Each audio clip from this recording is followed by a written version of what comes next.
جو اب موجود ہیں ان پر نہیں، بلکہ ان کی اصل حیثیت میں ہم ان سب پر ایمان رکھتے ہیں۔ اور جو موسیٰ علیہ السلام اور عیسیٰ علیہ السلام اور دوسرے تمام پیغمبروں کو ان کے رب کی طرف سے دی گئی تھی۔ دیکھیے دو باتیں ہیں کہ ایک تو تمام انبیاء پر ایمان لانا ضروری ہے اور تمام کتابوں پر ایمان لانا ضروری ہے۔ اور قرآن کے بارے میں جو کتاب اللہ نے آپ کو دی ہے، ہمارے گھر میں ایک ایک قرآن نہیں، کئی قرآن پڑے ہوئے ہیں،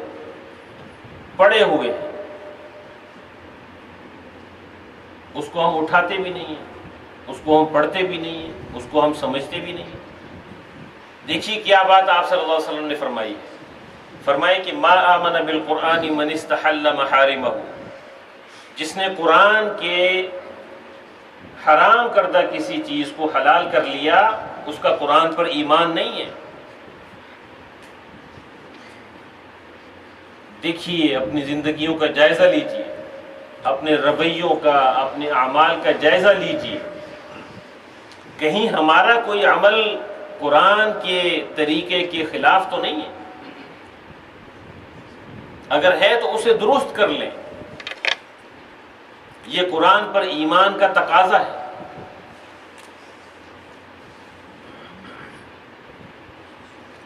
لا نفرق بین احد منہم، ہم ان کے درمیان کوئی تفریق نہیں کرتے، وَنَحْنُ لَهُ مُسْلِمُونَ، اور ہم اللہ کے مطیع اور فرما بردار ہیں۔ یعنی ہم تمام انبیاء پر بھی ایمان لاتے ہیں، انکلوڈنگ موسیٰ علیہ السلام، عیسیٰ علیہ السلام پر، تمام انبیاء پر ایمان لاتے ہیں۔ آپ کسی عیسائی کو یہ بات کہیں تو اسے حیرت ہوگی، اور ایسی باتیں آپ کہیں کہ دیکھیے ہم مسلمان نہیں ہیں اگر عیسیٰ علیہ السلام پر ایمان نہیں ہے۔ ہم آپ کے نبی کو مانتے ہیں، اس کے بغیر ہمارا ایمان مکمل نہیں ہوتا، اور اسی طرح ہم پچھلی تمام کتابوں پر بھی ایمان رکھتے ہیں۔ فَإِنْ آمَنُوا بِمِثْلِ مَا آمَنْتُمْ بِهِ فَقَدِ اهْتَدَوْا، پھر اگر وہ اسی طرح ایمان لائیں جس طرح تم ایمان لائے ہو تو ہدایت پر ہیں۔ یعنی یہ تمام یہود، نصارہ، مشرکین، آسمانی مذاہب والے ہوں یا غیر آسمانی مذاہب والے ہوں، جب وہ اسی طرح ایمان لائیں جس طرح تم ایمان لائے ہو تو ہدایت پر ہیں، اور اگر اس سے منہ پھیریں گے تو کھلی بات ہے کہ وہ ہٹ درمی میں پڑے ہوئے ہیں۔ لہذا اطمینان رکھو کہ ان کے مقابلے میں اللہ تمہاری حمایت کے لیے کافی ہے، وہ سب کچھ سنتا اور جانتا ہے۔ پھر آگے اللہ نے بڑی اہم بات بیان فرمائی، صبغۃ اللہ، ومن احسن من اللہ صبغہ وَنَحْنُ لَهُ عَابِدُونَ، کہو کہ اللہ کا رنگ اختیار کرو، اللہ کا رنگ اختیار کرو۔ دیکھیے عیسائیوں کے ہاں یہ سلسلہ ہے کہ استباغ دیا جاتا ہے کہ کوئی شخص بھی اگر عیسائیت قبول کرتا ہے تو اسے نہلا دھلا کے اسے پھر کیا کہتے ہیں، اس کو بیپٹائز کرتے ہیں۔ جی اب یہ جو ظاہری عمل ہے کہ نہلا دھلا کے اسے بیپٹائز کرنا یا اسے عیسائی بنا دینا، اس ظاہری عمل سے ہٹ کے اللہ نے یہ ہدایت دی ہے کہ صبغۃ اللہ، اللہ کا رنگ اختیار کرو۔ یہ ظاہری طور طریقے سے کوئی فرق نہیں پڑتا، اگر اللہ کا رنگ موجود نہیں ہے آپ کے اندر۔ ومن احسن من اللہ صبغہ، اور اس کے رنگ سے اچھا اور کس کا رنگ ہو۔ وَنَحْنُ لَهُ عَابِدُونَ، اور ہم اسی کی بندگی کرنے والے ہیں۔ ایک چیز اور بھی آپ سے عرض کروں، ایک مثال آپ سے عرض کرتا ہوں۔ آپ پانی، ایک جگ میں آپ پانی لے لیں، اس میں آپ چینی ملاتے ہیں، تو کیا اس چینی اور پانی کو آپ الگ کر سکتے ہیں؟ یا اس میں آپ شربت ملاتے ہیں، آپ دودھ ملاتے ہیں، کوئی بھی ایسی چیز کہ جو اس میں حل ہو جاتی ہے، کیا آپ اسے الگ کر سکتے ہیں؟ یہ ہے اللہ کا رنگ ایک مومن کی زندگی میں۔ ایسا نہ ہو کہ اس پانی کے اندر آپ کی حیثیت ایک پتھر کی سی ہو، کہ اگر آپ اس دین میں آپ کی حیثیت اس پتھر کے جیسی ہے جو پانی میں پڑا ہوا ہے، تو اس پتھر کو آپ کسی وقت بھی نکال کے پھینک سکتے ہیں. اس سے یہ دین مکمل نہیں ہوگا، بلکہ اس دین کو، اللہ کی ذات کو اپنی زندگیوں میں ڈھال لیں، اپنی زندگیوں میں شامل کر لیں، اپنے دلوں میں، اپنے دماغوں میں شامل کر لیں کہ اللہ کے علاوہ آپ کچھ سوچتے بھی نہ ہوں. یہ ہے اللہ کا رنگ کہ جو اللہ تعالی ہماری زندگیوں میں دیکھنا چاہتا ہے. اور پھر فرمائیں کہ اس کے رنگ سے اچھا اور کس کا رنگ ہوگا، اور ہم اسی کی بندگی کرنے والے ہیں.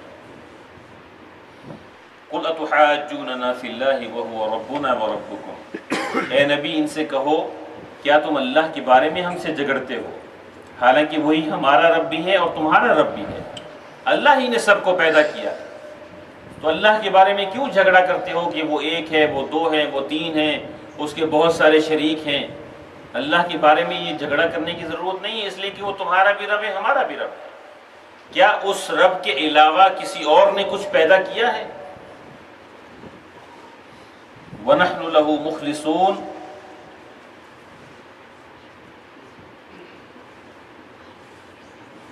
کیا تم اللہ کے بارے میں ہم سے جھگڑتے ہو حالانکہ وہی ہمارا رب بھی ہے اور تمہارا رب بھی ہے. وَلَنَا أَعْمَالُنَا وَلَكُمْ أَعْمَالُكُمْ، ہمارے اعمال ہمارے لیے ہیں اور تمہارے اعمال تمہارے لیے ہیں، اور ہم اللہ ہی کے لیے اپنی بندگی کو خالص کر چکے ہیں. ام تقولون ان ابراہیم و اسماعیل و اسحاق و یعقوب والاسباط كانوا هودا و نصارا، یا پھر کیا تمہارا کہنا یہ ہے کہ ابراہیم، اسماعیل، اسحاق، یعقوب اور اولاد یعقوب سب کے سب یہودی تھے یا نصرانی تھے؟ کہو کہ تم زیادہ جانتے ہو یا اللہ. وَمَنْ أَظْلَمُ مِمَّنْ كَتَمَ شَهَادَةً عِنْدَهُ مِنَ اللَّهِ، اس شخص سے بڑا ظالم اور کون ہوگا جس کے ذمے اللہ کی طرف سے ایک گواہی ہو اور وہ اسے چھپائے. تمہاری حرکت سے اللہ تعالیٰ غافل نہیں ہے. دیکھیے یہ بات ہمارے لیے اللہ نے کہی ہے کہ جس معاشرے میں آپ رہتے ہیں وہاں لوگ بہت سے خداؤں کو مانتے ہیں. آپ ایک خدا کو مانتے ہیں جو کہ ایک حقیقت ہے، جو کہ ایک سچائی ہے. تو آپ کی یہ ذمہ داری ہے، ہماری یہ ذمہ داری ہے کہ ہم اس سچائی کو آگے بڑھائیں، ہم اس حقیقت کو آگے بیان کریں اور اس معاملے میں غافل نہ ہوں. آپ صلی اللہ علیہ وسلم نے یہاں تک فرمایا کہ بلغوا عنی ولو آیا، ایک بات بھی تمہیں پہنچے تو وہ آگے پہنچا دو. کیا آپ کو نہیں پتا کہ قل هو اللہ احد، وہ اللہ ایک ہے؟ کیا آپ نہیں جانتے یہ صورت؟ تو یہی ایک پیغام آپ اللہ کے بندوں تک پہنچائیں. آپ اپنے دوستوں تک، اپنے پڑوسیوں تک، اپنے ساتھ کام کرنے والوں تک، اپنے ساتھ پڑھنے والوں تک یہ ایک پیغام، یہ ایک بات پہنچا دیں کہ وہ اللہ ایک ہے. کوئی اس بات کو قبول کر لے، آپ کامیاب ہو جائیں گے. تلک امۃ قد خلت لہا ما کسبت ولکم ما کسبتم. آگے اللہ نے وہی بات دوبارہ بیان کی ہے. فرمائے کہ وہ کچھ لوگ تھے جو گزر چکے، ان کی کمائی ان کے لیے تھی اور تمہاری کمائی تمہارے لیے، اور تم سے ان کے اعمال کے متعلق سوال نہیں ہوگا. کون سی کمائی؟ نیکیوں کی کمائی. نیکیوں کی کمائی ایک ایسی کمائی ہے کہ جو ہمیشہ انسان کے کام آتی ہے. دنیا کا آپ جو کچھ کماتے ہیں، آپ جتنی بھی سیونگ کرتے ہیں، جتنی آپ بچت کرتے ہیں، جب آپ کسی جگہ وہ خرچ کر دیتے ہیں، دوبارہ آپ کا مال آپ سے چلا جاتا ہے. آپ نے اپنی پڑھائی کے لیے بچایا، آپ نے فیس پے کر دی، پیسہ ختم ہو گیا. آپ نے گھر خریدنے کے لیے، گاڑی خریدنے کے لیے آپ نے پیسہ بچایا، گھر خرید لیا، گاڑی خرید لی، پیسہ چلا گیا. بچوں کی شادی کے لیے آپ نے پیسہ بچایا، شادی کر دی، پیسہ چلا گیا. تو بالآخر تو یہ پیسہ جانا ہے. کیا چیز آپ کے ساتھ رہنے والی ہے؟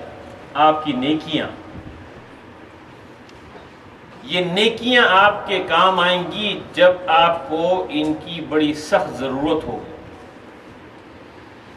موت کے وقت، حساب کتاب کے وقت، آخرت میں صرف نیکیاں آپ کے کام آنے والی، یہی اصل کمائی۔ اللہ تعالی ہمیں سمجھنے اور عمل کرنے کی توفیق عطا فرمائے۔ وآخر دعوانا الحمد للہ رب العالمین۔